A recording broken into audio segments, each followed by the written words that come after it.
Hi hello ಎಲ್ಲರಿಗೂ ನಮಸ್ಕಾರ. ಸ್ವಾತಿ ಚಾನಲ್ಗೆ ಸ್ವಾಗತ. ಇವತ್ತಿನ ವಿಡಿಯೋದಲ್ಲಿ ಕೆಲವೊಂದು ಕಿಚನ್ ಟಿಪ್ಸನ್ನು ನಿಮ್ಮ ಹತ್ರ ಶೇರ್ ಮಾಡ್ತಿದ್ದೀನಿ. ಅದೇನು ಅಂದರೆ ನಮ್ಮ ಅಡುಗೆ ಮನೆಯಲ್ಲಿ ಅಡುಗೆ ಸೋಡಾ ಇರುತ್ತಲ್ಲ, ಅದರಿಂದ ಎಷ್ಟೊಂದು ಉಪಯೋಗ ಇದೆ ಅಂತ ನಿಮಗೆ ವಿಡಿಯೋದಲ್ಲಿ ಶೇರ್ ಮಾಡ್ತಿದ್ದೀನಿ. ಇನ್ನೂ ಯಾರಾದರೂ ನನ್ನ ಚಾನಲನ್ನು ಸಬ್ಸ್ಕ್ರೈಬ್ ಮಾಡದೆ ನೋಡ್ತಿದ್ರೆ ಪ್ಲೀಸ್ ಸಬ್ಸ್ಕ್ರೈಬ್ ಮಾಡಿ ನನ್ನ ಚಾನಲನ್ನು ಸಪೋರ್ಟ್ ಮಾಡಿ. ಫಸ್ಟ್ ಟಿಪ್ ಏನಂದರೆ, ನಾವು ಈ ರೀತಿ ಒಂದು ಕಪ್ ತಗೊಂಡು ಅದರಲ್ಲಿ ಸ್ವಲ್ಪ ಅಡುಗೆ ಸೋಡನ್ನು ಹಾಕ್ಕೊಂಡು ಒಂಚೂರಷ್ಟು ನೀರನ್ನು ಹಾಕ್ಕೋಬೇಕು. ಮತ್ತು ಇದರಲ್ಲಿ ಒಂದು ಕ್ಲಾತನ್ನು ಈ ರೀತಿ ಮುನುಗಿಸಿ ಅದನ್ನು ಪ್ರೆಸ್ ಮಾಡ್ತಿದ್ದೀನಿ. ಇದನ್ನು ನಾನು ಏನಕ್ಕೆ ಯೂಸ್ ಮಾಡ್ತೀನಿ ಅಂತ ನೋಡಿ. ಸ್ವಿಚ್ ಬೋರ್ಡ್ಗಳಲ್ಲಿ ನಮಗೆ ತುಂಬಾ ಗಲೀಜು ಅನ್ನೋದು ಇರುತ್ತೆ, ಧೂಳು ಎಲ್ಲ ಹೋಗಿ ಸೇರಿಕೊಂಡು ತುಂಬ ಗಲೀಜಾಗಿ ಕಾಣಿಸ್ತಾ ಇರುತ್ತೆ. ಅದು ಕ್ಲೀನಾಗಿ ಹೋಗ್ಬೇಕಂದ್ರೆ ಈ ಟಿಪ್ಪನ್ನು ಯೂಸ್ ಮಾಡಿ. ಈ ರೀತಿ ಆ ನೀರಿನಲ್ಲಿ ಈ ರೀತಿ ಮುನಿಸ್ಬಿಟ್ಟು ಅದನ್ನು ಈ ರೀತಿ ಒರೆಸ್ಬಿಟ್ರೆ ತುಂಬ ಕ್ಲೀನಾಗಿ ಆ ಸ್ವಿಚ್ ಬೋರ್ಡ್ ಅನ್ನೋದು ಕ್ಲೀನ್ ಆಗುತ್ತೆ. ಈ ಟಿಪ್ಪನ್ನು ಯೂಸ್ ಮಾಡ್ಕೊಳ್ಳಿ. ನಿಮ್ಗೆ ಈ ವಿಡಿಯೋ ಇಷ್ಟವಾದಲ್ಲಿ ಒಂದು ಲೈಕ್ ಮಾಡಿ, ಶೇರ್ ಮಾಡಿ, ನನ್ನ ಚಾನಲನ್ನು ಸಬ್ಸ್ಕ್ರೈಬ್ ಮಾಡಿ.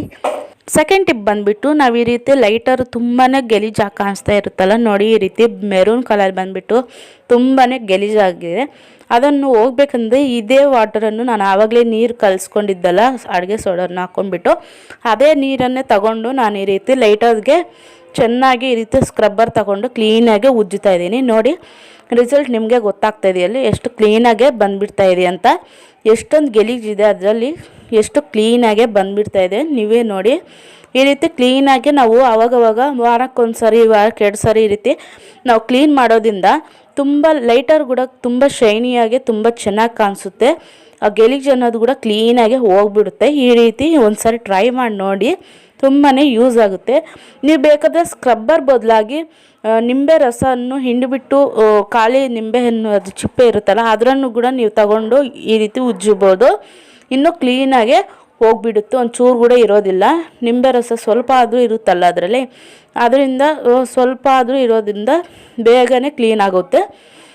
ನೀವು ಬೇಕಾದರೆ ನಿಂಬೆಹಣ್ಣು ಅದನ್ನು ತಗೊಂಡು ಬೇಕಾದರೆ ಯೂಸ್ ಮಾಡ್ಬೋದು. ನಾನಿಲ್ಲಿ ಸ್ಕ್ರಬ್ಬರ್ ತಗೊಂಡು ಯೂಸ್ ಮಾಡ್ತಿದ್ದೀನಿ. ಕ್ಲೀನಾಗಿ ಹೋಗ್ಬಿಟ್ಟಿದೆ ನೋಡಿ. ಈ ರೀತಿ ಚೆನ್ನಾಗಿ ಒಂದು 5 ನಿಮಿಷ ಈ ರೀತಿ ಉಜ್ಜಿಬಿಟ್ರೆ ತುಂಬ ಕ್ಲೀನಾಗಿ ಆಗುತ್ತೆ. ನಾನಿದು ವಾಶ್ ಮಾಡಿ 1 ಮಂತ್ ಆಯ್ತೇನೋ, ಅದಕ್ಕೆ ಜಾಸ್ತಿ ಗಲೀಜಾಗಿಬಿಟ್ಟಿದೆ. ಈ ನಡುವೆ ನಾನು ಕ್ಲೀನ್ ಮಾಡೋಕ್ಕೆ ಹೋಗಲಿಲ್ಲ, ಅದಕ್ಕೋಸ್ಕರ ಇಷ್ಟೊಂದು ಟೈಮ್ ತಗೊಳ್ತಾ ಇದೆ. ನೀವು ಬೇಕಾದರೆ 1 ವಾರಕ್ಕೆ 1 ಸರಿ 2 ಸಾರಿ ಈ ರೀತಿ ಕ್ಲೀನ್ ಮಾಡಿಕೊಂಡ್ರೆ ತುಂಬ ಕ್ಲೀನಾಗಿರುತ್ತೆ. ಈ ರೀತಿ ಕ್ಲೀನ್ ಮಾಡಿಬಿಟ್ಟು ಒಂದು ಕ್ಲಾತ್ ತಗೊಂಡು ಅದನ್ನು ಕ್ಲೀನಾಗಿ ಒರೆಸ್ಬಿಡಿ. ಅದನ್ನು ನೀರು ಹಾಕಿ ವಾಶ್ ಮಾಡಿ ತೊಳೆದ್ರೆ ಮತ್ತು ನಮ್ಗೆ ಲೈಟರ್ ಅಂಟ್ಕೊಳ್ಳೋದಿಲ್ಲ, ಬೆಂಕಿ ಅನ್ನೋದು ಬರೋದಿಲ್ಲ. ಅದರಿಂದ ಒಂದು ಕ್ಲಾತನ್ನು ತಗೊಂಡು, ಡ್ರೈ ಆಗಿರೋಂಥ ಕ್ಲಾತನ್ನು ತಗೊಂಡು ಈ ರೀತಿ ಕ್ಲೀನಾಗಿ ಒರೆಸ್ಬಿಡಿ, ತುಂಬಾ ಚೆನ್ನಾಗಿರುತ್ತೆ. ಈ ಟಿಪ್ ಕೂಡ ಒಂದು ಸರಿ ಟ್ರೈ ಮಾಡಿ ನೋಡಿ.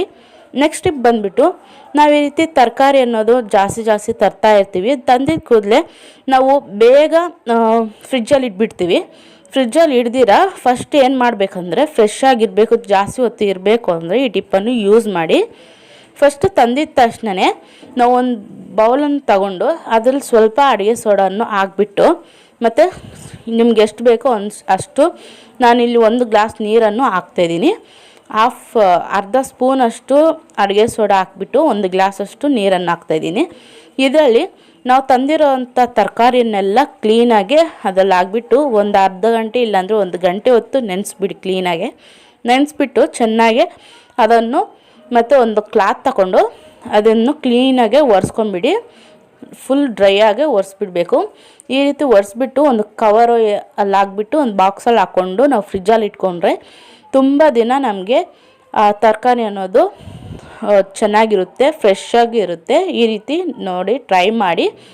ನಾನಿಲ್ಲಿ ಒಂದು ಟಿಪ್ಪಲ್ಲಿ ತೋರಿಸಿದ್ದಲ್ಲ, ಬ್ಯಾಗನ್ನು ಕಟ್ ಮಾಡಿಕೊಂಡು ಇದೊಂದು ಟಿಶ್ಯೂ ಪೇಪರಲ್ಲಿ ಯೂಸ್ ಆಗುತ್ತೆ ಅಂತ ಒಂದು ಟಿಪ್ಪಲ್ಲಿ ತೋರಿಸಿದ್ದೆ. ಆ ಪೇಪರನ್ನು ಹಾಗೆ ಇಟ್ಕೊಂಡಿದ್ದೀನಿ. ನಾನು ಈ ರೀತಿ ತರಕಾರಿಯನ್ನು ಮತ್ತು ಇಲ್ಲ ಸ್ಟವನ್ನು ಕ್ಲೀನ್ ಮಾಡೋಕ್ಕೆ ಚೆನ್ನಾಗಿರುತ್ತಂತ ಆ ಪೇಪರ್ಸನ್ನು ಕಟ್ ಮಾಡ್ಕೊಂಡು ಇಟ್ಕೊಂಡಿದ್ದೀನಿ. ತುಂಬಾ ಈ ಟಿಪ್ ಕೂಡ ನಂಗೆ ತುಂಬಾ ವರ್ಕ್ ಆಗಿದೆ. ಈ ಸಾರಿ ನೀವು ಒಂದು ಸಾರಿ ಈ ರೀತಿ ಟ್ರೈ ಮಾಡಿ ನೋಡಿ. ಅದ್ರ ಮೇಲೆ ಇರೋವಂಥ ಮಣ್ಣು ಗಲೀಜು ಎಲ್ಲ ಏನಿರುತ್ತೆ ಕ್ಲೀನಾಗೆ ನಮಗೆ ಬಂದುಬಿಡುತ್ತೆ, ಏನೂ ಇರೋದಿಲ್ಲ, ಫ್ರೆಶ್ ಆಗಿರುತ್ತೆ. ನೋಡಿದ್ರಲ್ಲ, ನಿಮ್ಗೆ ಈ ಟಿಪ್ಸಲ್ಲಿ ಯಾವುದಾದ್ರೂ ಟಿಪ್ ಇಷ್ಟ ಆಗಿದ್ದಲ್ಲಿ ಒಂದು ಲೈಕ್ ಮಾಡಿ, ನನ್ನ ಚಾನಲನ್ನು ಸಬ್ಸ್ಕ್ರೈಬ್ ಮಾಡಿ. ನಿಮಗೆ ಈ ಟಿಪ್ಸಲ್ಲಿ ಯಾವ ಟಿಪ್ ಇಷ್ಟ ಆಗಿದೆ ಅಂತ ನನಗೆ ಕಾಮೆಂಟ್ ಮಾಡಿ. ನಿಮ್ಮ ಫ್ರೆಂಡ್ಸ್ ಫ್ಯಾಮಿಲಿ ಮೆಂಬರ್ಸ್ ಜೊತೆ ಈ ನನ್ನ ವೀಡಿಯೋಸನ್ನು ಶೇರ್ ಮಾಡಿ ಸಬ್ಸ್ಕ್ರೈಬ್ ಮಾಡೋಕ್ಕೆ ಹೇಳಿ. ಹೊಸದಾಗಿ ನನ್ನ ಚಾನಲನ್ನು ಯಾರಾದರೂ ನೋಡ್ತಿದ್ರೆ ಪ್ಲೀಸ್ ಸಬ್ಸ್ಕ್ರೈಬ್ ಮಾಡಿ ನೋಡಿ, ನನ್ನ ಚಾನಲನ್ನು ಸಪೋರ್ಟ್ ಮಾಡಿ. ನೋಡಿ, ಈ ರೀತಿ ನಿಮಗೆ ತರಕಾರಿ ಅನ್ನೋದು ಫ್ರೆಶ್ ಆಗಿ ಜಾಸ್ತಿ ದಿನ ಇರಬೇಕು ಅಂದರೆ ಈ ರೀತಿ ತಂದಿದ ತಕ್ಷಣವೇ ನಾವು ಈ ರೀತಿ ಕ್ಲೀನ್ ಮಾಡಿ ವಾಶ್ ಮಾಡೋದ್ರಿಂದ ನಮಗೆ ತುಂಬ ಚೆನ್ನಾಗಿರುತ್ತೆ, ತುಂಬ ಫ್ರೆಶ್ ಆಗಿರುತ್ತೆ. ಒಂದು ಸಾರಿ ಈ ಟಿಪ್ಪನ್ನು ಯೂಸ್ ಮಾಡಿ ನೋಡಿ.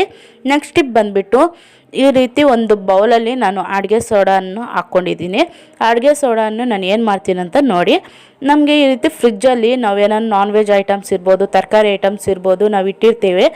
ಇಲ್ಲಾಂದರೆ ಸಾಂಬಾರನ್ನು ಇಟ್ಟಿರ್ತೀವಿ. ಅದು ಇಟ್ಟಿರುವಾಗ ತುಂಬಾ ಬ್ಯಾಡ್ ಸ್ಮೆಲ್ ಅನ್ನೋದು ಬರ್ತಾ ಇರುತ್ತೆ. ಫ್ರಿಜ್ಜಲ್ಲಿ ಓಪನ್ ಮಾಡಿದ ತಕ್ಷಣ ಬ್ಯಾಡ್ ಸ್ಮೆಲ್ ಅನ್ನೋದು ಬರುತ್ತೆ.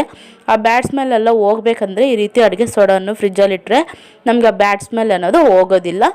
ನೆಕ್ಸ್ಟ್ ಟಿಪ್ ಬಂದುಬಿಟ್ಟು, ಶೂಸನ್ನು ಹಾಕ್ಕೊತಾ ಇರ್ತೀವಿ. ದೊಡ್ಡವರಾಗಿರ್ಬೋದು, ಚಿಕ್ಕವರಾಗಿರ್ಬೋದು, ಶೂಸನ್ನು ಹಾಕ್ಕೊತಾ ಇರ್ತೀವಿ. ಅದೊಂದು ತುಂಬಾ ಬ್ಯಾಡ್ ಸ್ಮೆಲ್ ಅನ್ನೋದು ಬರ್ತಾ ಇರುತ್ತೆ. ಆ ಬ್ಯಾಡ್ ಸ್ಮೆಲ್ ಹೋಗ್ಬೇಕಂದ್ರೆ ಈ ರೀತಿ ಅಡುಗೆ ಸೋಡಾವನ್ನು ಅದರಲ್ಲಿ ಶೂ ಒಳಗಡೆ ಈ ರೀತಿ ಹಾಕ್ಬಿಟ್ಟು ಚೆನ್ನಾಗಿ ಈ ರೀತಿ ಮುಂದೆಯಿಂದಕ್ಕೆ ಈ ರೀತಿ ಮಾಡಿ ಶೇಕ್ ಮಾಡಿದ್ರೆ ನಮಗೆ ಅಡುಗೆ ಸೋಡಾ ಎಲ್ಲ ಫುಲ್ ಎಲ್ಲ ಸ್ಪ್ರೆಡ್ ಆಗುತ್ತೆ. ನಮಗೆ ಬ್ಯಾಡ್ ಸ್ಮೆಲ್ ಅನ್ನೋದು ಹೋಗೋದಿಲ್ಲ. ಇನ್ನು ನಿಮಗೆ ನೆಕ್ಸ್ಟ್ ಟೈಮ್ ಇನ್ನೊಂದು ಟಿಪ್ ಕೂಡ ತೋರಿಸಿದ್ದೆ. ಒಂದು ಪೌಡರ್ ನಾವು ಹಾಕೊಳ್ಳೋವಂಥ ಪೌಡರನ್ನು ಇದರಲ್ಲಿ ಹಾಕ್ಕೊಂಡ್ರೆ ಬ್ಯಾಡ್ ಸ್ಮೆಲ್ ಅನ್ನೋದು ಹೋಗೋದಿಲ್ಲ ಅಂತ.